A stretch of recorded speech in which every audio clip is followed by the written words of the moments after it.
누가복음 8장 4절에서 15절까지 우리 한 절씩 교도하겠습니다. 제가 먼저 봉독하겠습니다. 각 동네 사람들이 예수께로 나와 큰 무리를 이루니 예수께서 비유로 말씀하시되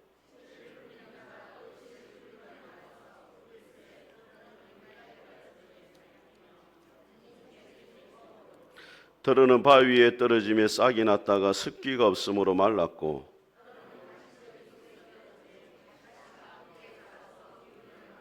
들으는 좋은 땅에 떨어지며 나서 100배의 결실을 하였느니라. 이 말씀을 하시고 외치시되 들을 귀 있는 자는 들을지어다.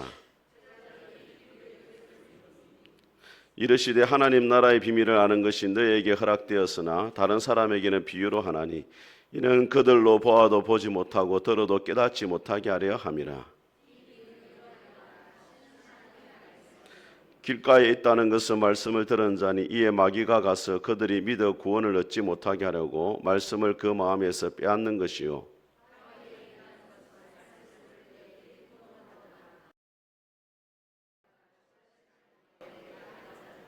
가시떨기에 떨어졌다는 것은 말씀을 들은 자이니 지내는 중 이생의 염려와 재물과 향락의 기운이 막혀 온전히 결실하지 못하는 자요.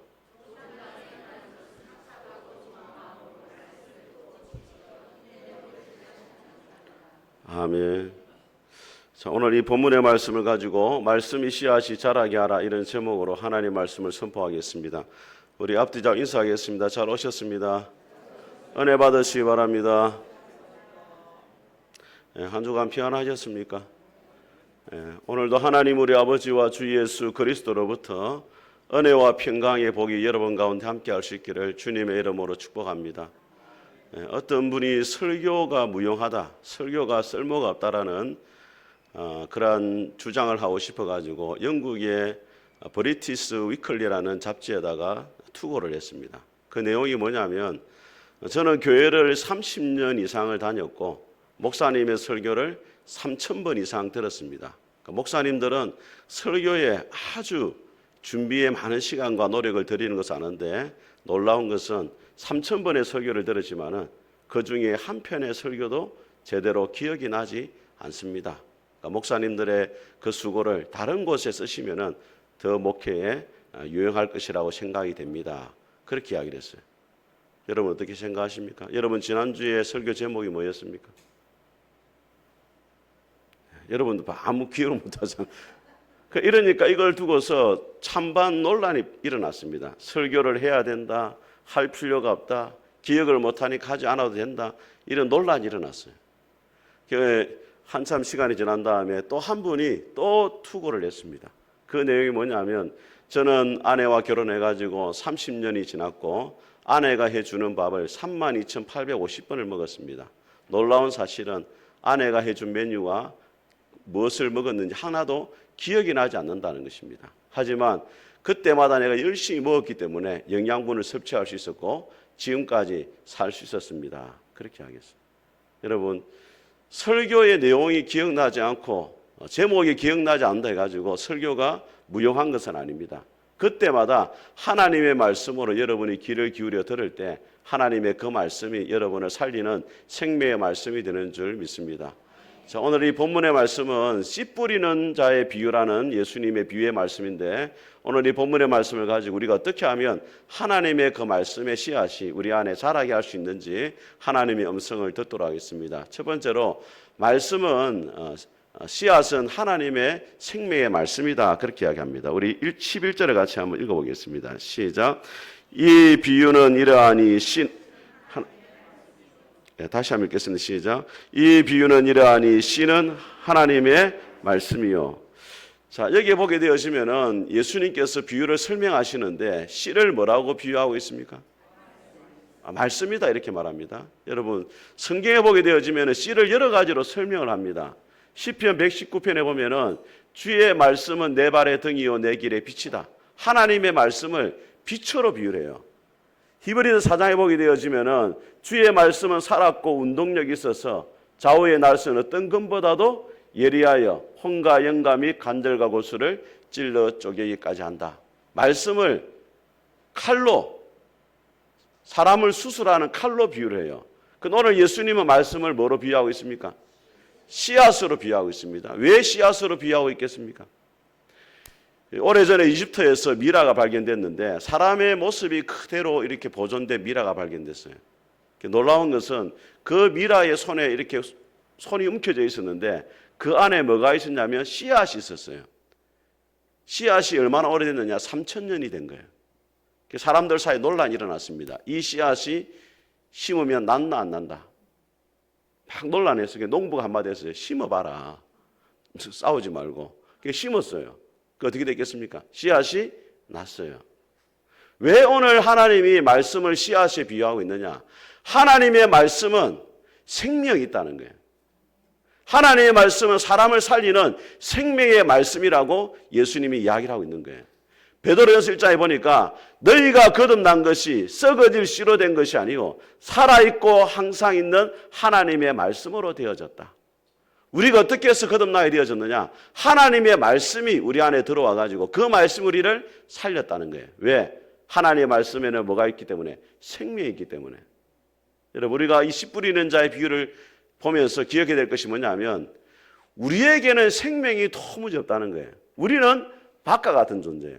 밭은 아무리 좋고 밭은 아무리 커도 생명을 생산해내지를 못합니다. 밭이 아무리 좋아도 그 열매를 낼 수가 없어요.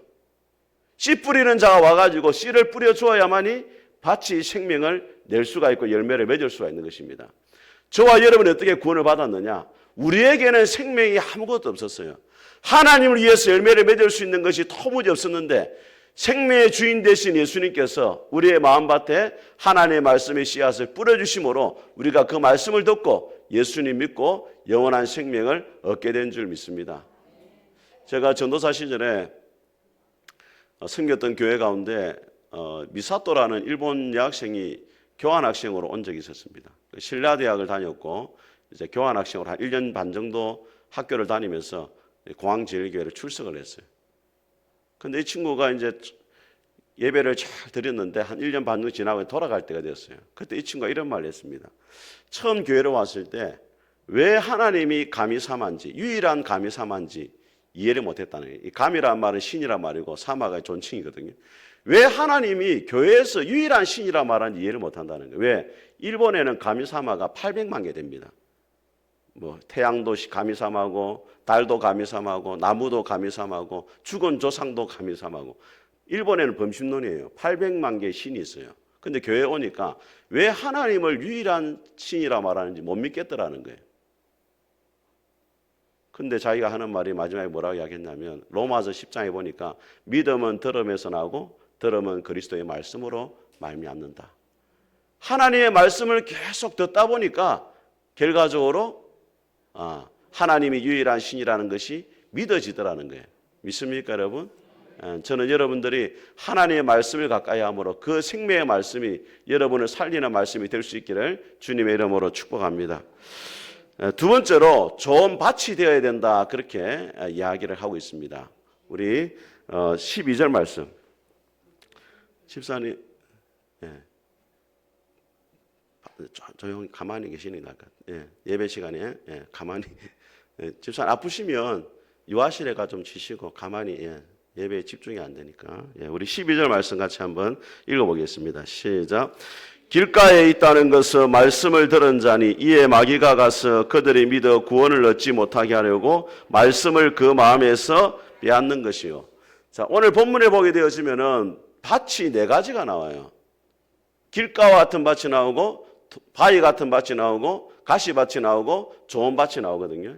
근데 여러분 기억해야 될 것은 이 네 가지 밭이 처음부터 정해진 게 아니에요. 성도들에게 물어봅니다. 여러분은 이 네 가지 밭 중에 어느 밭입니까? 하니까 뭐 양심이 있으니까 좋은 밭이란 말은 못해요.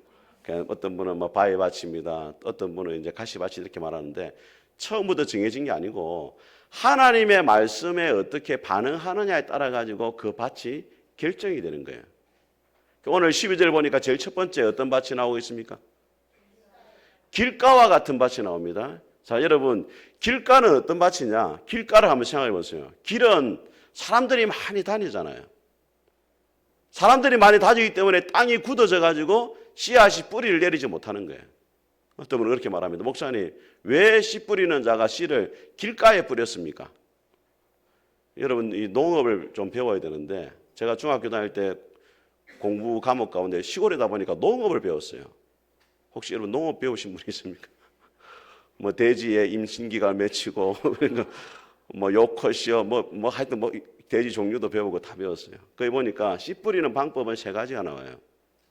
전파가 있고 조파가 있고 산파가 있어요. 전문 용어입니다. 전파라는 것은 씨앗을 하나하나 심는 것을 전파라 이야기해요. 조파라는 것은 고랑을 내가지고 그 고랑에다가 쭉 뿌리는 것을 조파라 이야기합니다. 산파라는 것은 씨를 흩어서 뿌리는 것을 산파라 이야기해요. 그럼 이스라엘 백성들은 어떻게 씨를 뿌렸느냐? 씨를 흩어서 뿌렸다는 거예요. 그러다 보니까 이것이 길가에 떨어질 수가 있는 거예요. 그 길가는 어떤 것이냐? 그 사람의 여러 가지 생각과 마음이 가득 차가지고 하나님의 말씀을 받아들일 수가 없는 거예요. 받아들일 준비가 되어 있지 않는 거예요. 말씀에 아예 귀를 기울이지 않는 사람이 어떤 마음이 길가와 같은 말이에요. 지금도 여러분들 예배를 드리고 있지만은 저를 눈으로 쳐다보고 있지만은 마음은 딴 데가 있는 거예요. 하나님이 오늘 예배를 통해서 나에게 말씀하신다는 기대를 전혀 가지지 않습니다. 그냥 예배 시간이 됐기 때문에 예배 시간에 나와가지고 하나님의 말씀을 듣는 거예요. 그런 사람이 어떤 마음이냐? 길가와 같은 마음이라는 거예요. 어떤 분이 예배 시간에 성도들 예배 드리는 태도를 세 가지로 분류했습니다. 하나는 뭐냐면 가자미형 성도가 있어요. 가자미형 성도는 뭐냐면 눈이 돌아가는 거예요. 오늘 저 집사가 왔나 안 왔나 이렇게 예배 시간에 예배에 집중을 안 해요. 예배에 집중 안 하고 주보받다가 성경책 뒤졌다가 여러분 설교에서 가장 중요한 것은 누구를 바라보는 겁니까? 그래서 저를 바라봐야 돼요. 저를 보는데 어디를 바라봐야 됩니까? 눈을 바라봐야 돼요. 왜 눈을 바라봐야 됩니까? 눈이 그 사람이 말하는 의도를 정확하게 표현을 하거든요. 그래서 거짓말하면 네 내 눈 바라봐라 이러잖아요. 설교자의 눈을 쫙 바라보면 이 설교자가 지금 어떤 마음과 심정으로 말하는지가 어디서 표현됩니까? 눈에서 나타난단 말이에요. 가자미형 성도가 있어요. 첫째는, 두 번째는 뭐냐? 불독형 성도가 있습니다. 불독형 성도는 뭐냐면 목사님이 오늘 또 나를 치는 설교를 한다 이렇게 목사님을 잡아물라고 하는 사람이 있어요. 제가 이전에도 여러 번 그런 소리를 들었어요. 제가 강도사 시절에도 말씀을 전하면은 한 성도 할머니가 한 분이 교회를 안 나와 버리는 거예요. 알고 보니까 제 설교 때문에 교회를 안 나온다는 거예요. 제가 그 할머니를 강도사 때 어떻게 알겠습니까? 저는 청년부하고 유치부밖에 안 맡았는데 할머니를 모르는데 그런데 제 때문에 안 나왔다는 거예요. 왜? 목사님, 강도사님이 저보고 자기 보고 설교했다는 거예요. 근데 여러분 목회자가 설교할 때 이 설교가 여러분에게 들린다면 그 하나님의 은혜예요. 여러분을 위해서 제가 준비하는 게 아니거든요. 근데 하나님이 그 말씀이 여러분을 위한 말씀으로 들린다. 그것은 하나님이 여러분에게 말씀하시는 것인 줄 믿습니다. 세 번째는 뭐냐면 터리형 성도가 있습니다. 터리. 성탄털이 깜빡깜빡합니다. 예배 시간에 깜빡깜빡해요. 앞으로 깜빡깜빡하면 아멘이 되죠. 옆으로 깜빡깜빡하면 뒤로 넘어지면 놀랍니다. 여러분 예배 시간에 하나님 앞에 예배 드릴 때 최선의 어떤 마음과 몸 상태로 와야 돼요. 토요일 너무 늦게 주무시는 것은 하나님에 대한 예의가 아니에요. 여러분이 어떤 중요한 일을 앞두고 있을 때 우리 수능 학생들이 시험을 칠 때 어떻게 합니까? 그동안에 공부해 왔던 걸 최선을 다해서 한 시간에 다 쏟아부어야 되는데 일찍 자잖아요. 컨디션을 유지하려고. 하나님 앞에 예배 드릴 때도 그런 마음으로 나와야 된다는 거예요. 그렇지 않으면 어떻게 되느냐? 오늘 말씀해 보니까 마귀가 그 말씀을 빼앗아간다 돼 있어요. 길가와 같은 마음 어떤 마음이냐? 하나님의 말씀이 전혀 그 사람에게 들어가진 않아요. 마귀가 뭐 한다고요? 빼앗아가요. 왜 빼앗아갑니까? 믿어서 구원 얻지 못하도록. 마귀가 정확하게 안다는 거예요. 하나님의 말씀에는 생명이 있기 때문에 이 말씀을 제대로 들으면 그 사람이 예수님 믿고 거듭난다는 알기 때문에 마귀가 그 사람에게서 말씀을 뭐 한다? 빼앗아가 버린다는 거예요. 존 번연이라는 영국의 철로 역정을 지은 분이 있는데 이분이 교회를 오랫동안 다녔지만은 자신의 삶이 변화가 안 되는 거예요. 믿음이 자라질 않는 거예요. 그 이유를 알려고 노력을 했는데 오늘 말씀을 보면서 깨달았어요. 깜짝 놀랐어요. 마귀가 말씀을 빼앗아 간다는 것을 알게 된 거예요. 똑같이 예배를 드리고 말씀을 듣지만은 그 말씀을 다 자기가 받는 줄 알았는데 알고 보니까 마귀가 빼앗아 간다는 거예요. 그 사실을 알고 예배 드리는 자세가 달라지기 시작했어요. 여러분, 사도행전 10장에 보게 되어지면은 베드로가 고넬료의 가정에 가서 하나님의 말씀을 전합니다. 그때 고넬료가 어떻게 합니까? 베드로 이렇게 말해요. 주님께서 당신에게 주신 말씀을 듣기 위해서 내가 하나님 앞에 있습니다. 베드로가 말씀을 전하기 왔는데 베드로 당신 앞에서 내가 말씀을 듣는다 말하지 아니하고 하나님이 당신에게 주신 말씀을 듣기 위해서 내가 하나님 앞에서 당신의 말씀을 듣기를 원합니다. 여러분, 예배를 드릴 때 여러분들이 그런 마음을 가지시면 좋겠습니다. 김영석 목사 앞에서 말씀을 듣는 것이 아니라 내가 지금 하나님 앞에서 말씀을 듣고 있다. 그럼 여러분 자세가 어떻게 되겠어요? 팔짱 끼고 들으면 되겠습니까? 눈을 감으면 되겠습니까? 네. 어떤 분은 막 예배 이렇게 합니다.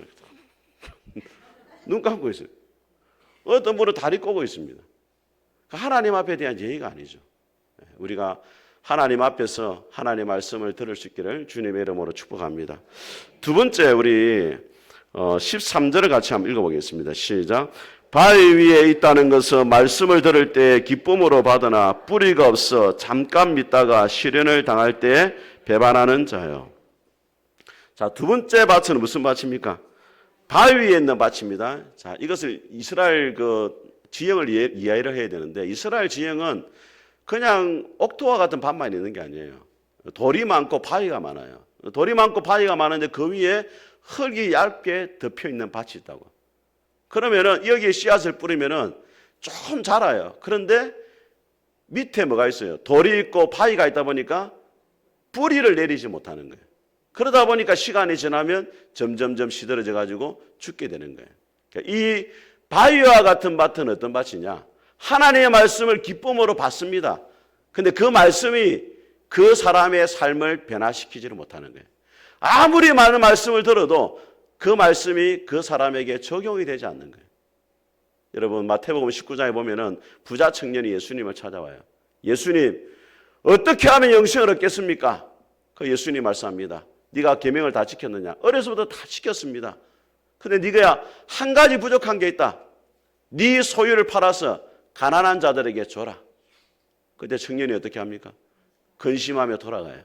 이 청년의 문제가 뭐예요? 하나님의 말씀을 듣는 걸 좋아해가지고 예수님을 찾아왔어요. 그런데 자기 귀에 거슬리고 자기에게 부담이 되는 말씀을 하니까 그 말씀을 받아들이지 않고 돌아가 버리는 거예요. 바위 같은 마음에 가진 사람의 특징이 뭐냐? 그 마음의 중심에 자기가 꽉 차 있어요. 말씀을 취사 선택합니다. 자기에게 유익이 되는 말씀은 들어요. 부담이 되는 말씀은 들으려고 하지 않습니다.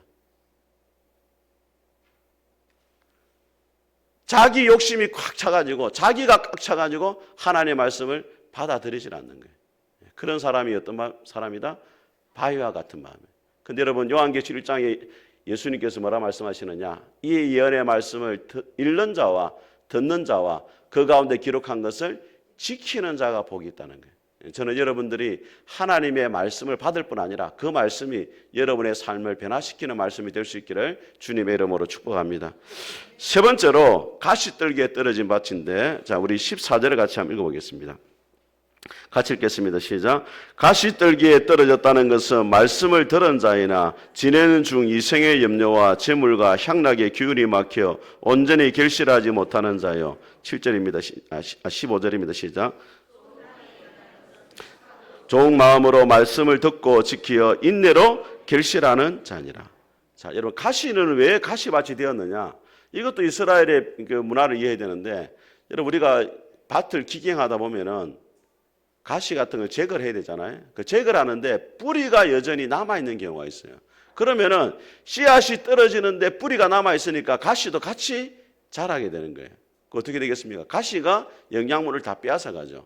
또 가시가 훨씬 빨리 자라요. 그러다 보니까 그 식물이 자라지 못하도록 막는 거예요. 그러다 보니까 열매를 맺지 못하는데 예수님이 말씀하신 가시는 세 가지를 이야기합니다. 첫째는 뭡니까? 이생에 대한 염려입니다. 염려. 염려의 본래 뜻이 뭐냐면 마음이 나누어진다 이런 뜻이에요. 한번 따라해 보겠습니다. 마음이 나누어진다. 예. 하나님께 마음을 집중해서 모아가야 되는데 그 마음이 세상의 일로 나뉘어지는 거예요. 지금 예배를 드리면서도 가정의 여러 가지 일을 걱정하고 또 집안의 일을 걱정하고 오늘 가스불을 잠그고 왔나 안 왔나 문을 닫았나 안 닫았나 이런 온갖 염려가 그 사람에게 가득 차니까 말씀이 그 안에서 자라지를 못한다는 거예요. 예수님께서 뭐라고 말씀했습니까? 너희 염려를 다 주께 맡겨버리라. 이는 그가 너희를 긍고하심이라. 맡긴다는 말은 뭐냐면 던진다는 거예요. 위로 던진다는 의미가 있습니다. 우리 염려를 위로 하나님 앞에 던지면은 긍고한다는 말은 돌봐준다는 거예요. 누가 돌봐주신다고요? 하나님이 돌봐주신다는 거예요. 믿습니까, 여러분? 어느 지하철에 그 운전을 하는 그 기관장이 종착역이 다가오니까 이렇게 말을 했대요. 오늘 하루 여러분 너무나 수고하셨습니다. 마음의 무거운 짐을 이 격차에 다 내려놓고 가시기 바랍니다. 제가 여러분의 모든 짐을 다 짊어지겠습니다. 수고 많으셨습니다. 그 사람들이 그거 듣고 눈물을 흘려요. 여러분 예수님이 뭐라고 말씀했습니까? 수고하고 무거운 짐진 자들아 다 내게로 오라. 내가 너희를 쉬게 하리라. 여러분의 염려를 다 주님께 맡기시길 바랍니다. 마태복음 6장에 예수님이 말씀하십니다. 그러므로 무엇을 먹을까 무엇을 마실까 무엇을 입을까 염려하지 마라. 이는 다 이방인들이 구하는 것이요 너희 하늘 아버지께서 이 모든 것이 너희에게 있어야 할 줄을 아시느니라. 여러분 우리 요즘 사람들이 강아지도 많이 키우고 고양이도 많이 키우잖아요. 고양이하고 강아지가 염려합니까 여러분? 전혀 염려 안 합니다. 주인이 다 챙겨주니까 먹을 거 챙겨주죠. 또 뭐 화장실도 치워주죠. 다 해주잖아요 주인이. 염려를 안 해요.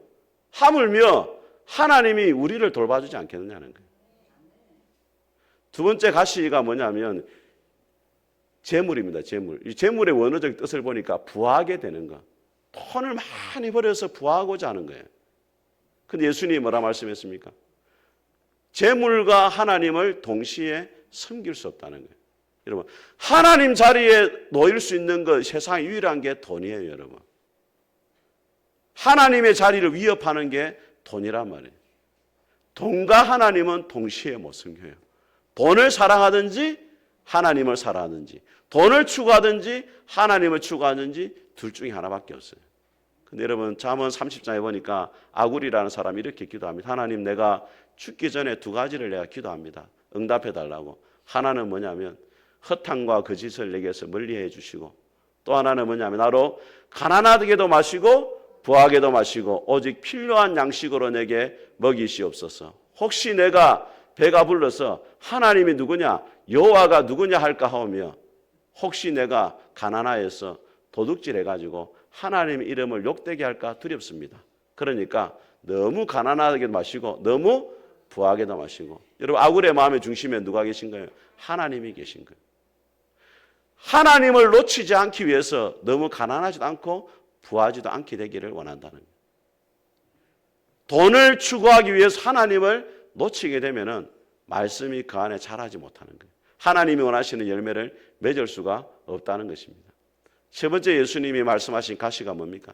향락입니다. 세상이 주는 즐거움을 쫓아가는 거예요. 요즘에 세상이 즐거운 게 얼마나 많습니까? 예. 그 즐거움을 쫓아가는 거예요. 요즘에 또 골프 열풍이 막 불어요. 우리나라에. 골프 치는 사람 너무 많습니다. 사람들이 그렇게 말하는데 운동하냐 물어보면은 그 운동은 뭐예요? 골프예요.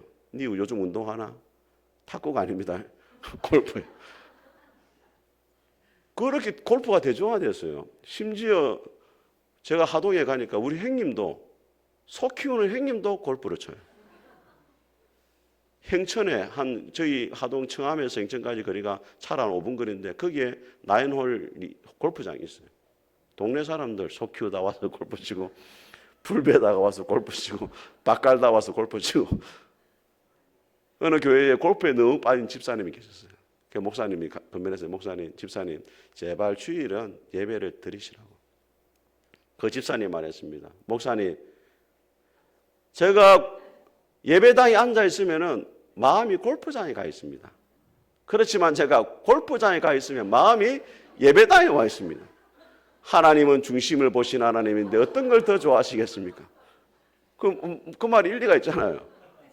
그 목사님 말했습니다. 그 집사님은 앞으로 죽고 나면은 몸은 지옥에 가 있고 마음만 천국에 와 있으라 그렇게 하겠어요. 저는 여러분들이 하나님 앞에서 마음이 온전히 하나님을 향할 수 있게 되기를 주님의 이름으로 축복합니다. 네 번째 밭은 어떤 밭이냐? 좋은 땅입니다. 우리 15절 말씀 마지막으로 같이 한번 읽어보겠습니다. 시작. 좋은 땅에 있다는 것은 착하고 좋은 마음으로 말씀을 듣고 지키어 인내로 결실하는 자니라. 자, 앞에도 말씀드렸지만은 좋은 땅이라는 것은 처음부터 결정된 게 아니에요. 여러분이 이 시간 말씀을 듣는 자세에 따라 가지고 길가와 같은 밭이 되고 바위 같은 밭이 되고 가시밭이 되고 좋은 밭이 된단 말이에요. 그럼 좋은 밭은 어떤 밭이냐? 착하고 좋은 마음으로 말씀을 받는 거예요. 착하고 좋은 마음으로 말씀을 받는다. 어떤 마음이겠습니까? 설교자의 말을 누구의 말씀으로? 하나님의 말씀으로 받는 겁니다. 믿습니까, 여러분? 그런데 여러분, 이 강부들이 금을 캘 때 금덩어리를 캐내는 게 아니에요. 강부들이 원석을 캐내는데 그 원석 안에 뭐가 섞여 있습니까? 금이 섞여 있어요. 그럼 금이 많겠습니까? 돌이 많겠습니까? 돌이 훨씬 많죠. 거기서 뭘 캐내간다고요? 금을 캐내가는 거예요. 여러분, 설교라는 것은 사람의 말이라는 그릇에다가 하나님의 말씀을 담는 거예요. 그러다 보니까 때로는 하나님의 말씀도 있지만 때로는 인간의 생각과 말이 그 안에 들어간단 말이에요. 그럼 여러분이 어떻게 되겠습니까? 착하고 좋은 마음으로 말씀을 받는다는 것은 그 가운데서 뭐만 가져가야 돼요? 하나님의 말씀, 금만 캐가는 거예요. 그런데 성도들 가운데 금을 캐가지 않고 그 인간의 생각과 인간의 말이 들어가는 걸 보면서 불평하고 원망하고 목사님이 오늘 저런 말 하나 이렇게 하는 분이 있다는 거예요.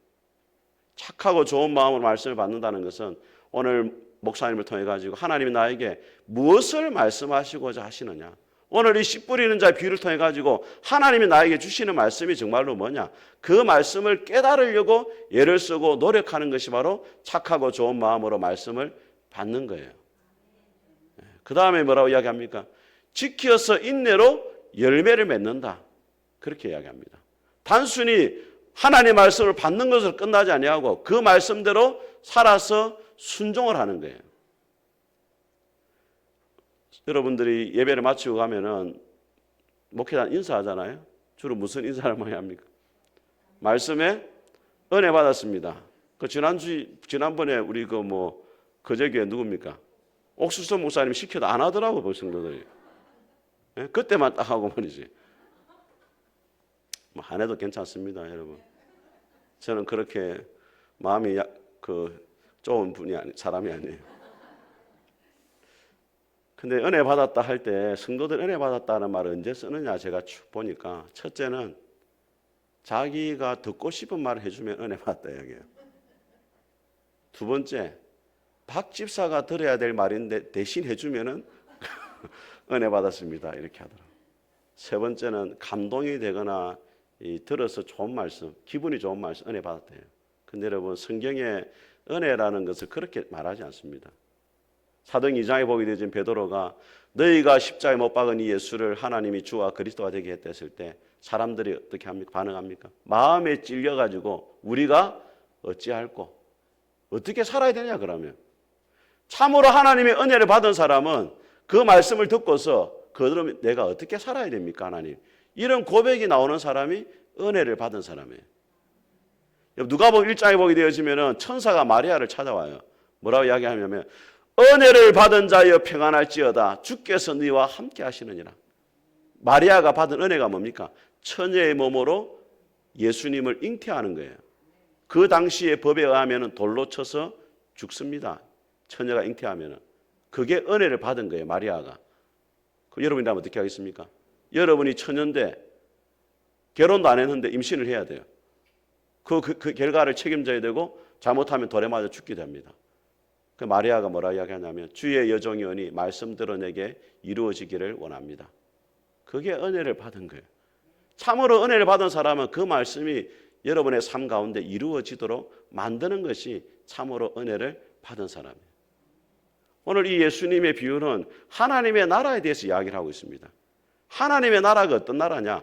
누가 하나님의 나라에 들어올 수 있느냐? 그 사람은 단지 예수님을 믿습니다라고 고백하는 사람이 아니고 하나님의 말씀대로 살아내는 사람이 참된 믿음을 가진 사람이고 그 사람이 하나님 나라의 구성원, 하나님 나라의 가족이 될 수가 있다는 거예요. 오늘날 교회 안에 많은 성도들이 와 있지만은 하나님의 말씀대로 살아가는 일에 별 관심이 없어요. 예수님 믿음으로 구원받는다니까 그것으로 끝난다고 생각합니다. 근데 그렇지 않습니다, 여러분. 참으로 예수님 믿는 사람은 하나님의 말씀을 받아가지고 그 말씀을 삶으로 살아내는 사람이 하나님 나라의 진정한 멤버들, 하나님의 가족이 될 수가 있고 하나님 나라의 풍성한 삶을 누릴 수가 있는 거예요. 왜 오늘날 성도들의 교회를 다니면서도 하나님 나라의 기쁨과 그 즐거움을 누리지 못하느냐? 예수님이 땅에 오신 목적은 양으로 생명을 얻게 하고 풍성히 얻게 하기 위함인데 왜 하나님 나라의 풍성한 삶을 누리지 못하고 예수님 믿는 사람이나 믿지 않는 사람이나 별반 다를 것이 없는 삶을 살아가느냐? 하나님의 말씀 앞에 여러분이 어떻게 반응하느냐에 달려있단 말이에요. 그 말씀을 여러분 하나님의 말씀으로 받고 지켜서 인내로 결실하면 여러분 안에 풍성한 100배의 열매가 맺을 수 있다는 것입니다. 그러한 은혜가 여러분 가운데 있기를 주님의 이름으로 축복합니다. 우리 같이 한번 찬송하겠습니다.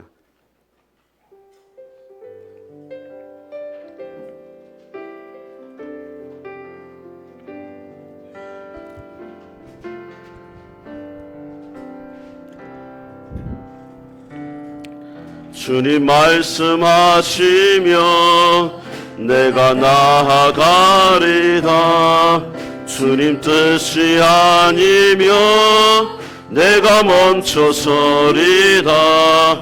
나의 가고 서는 것 주님 뜻에 있으니 오 주님 나를 이끄소서. 주님 말씀하시며 내가 나아가리. 주님 뜻이 아니면 내가 멈춰서리다. 나의 가고 서는 것 주님 뜻에 있으니 오 주님 나를 이끄소서. 뜻하신 그곳에 나 있기 원합니다. 이끄시는 대로 순종하며 살리니 연약한 내 영혼 통하여 일하소서. 주님 나라와 그 뜻을 위하여 뜻하신 그곳에 나 있기 원합니다. 이끄시는 대로 순종하며 살리니 연약한 내 영혼 통하여 일하소서. 주님 나라와 그 뜻을 위하여 오 주님 나를 이끄소서. 봉헌성 올려드리겠습니다.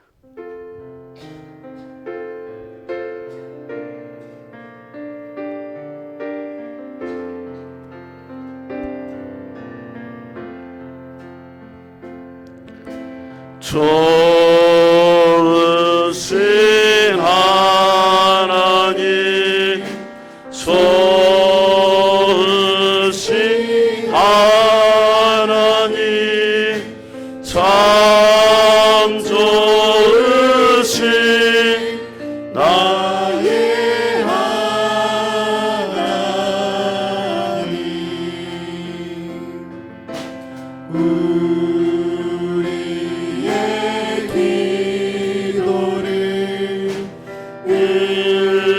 응답해 주시는 참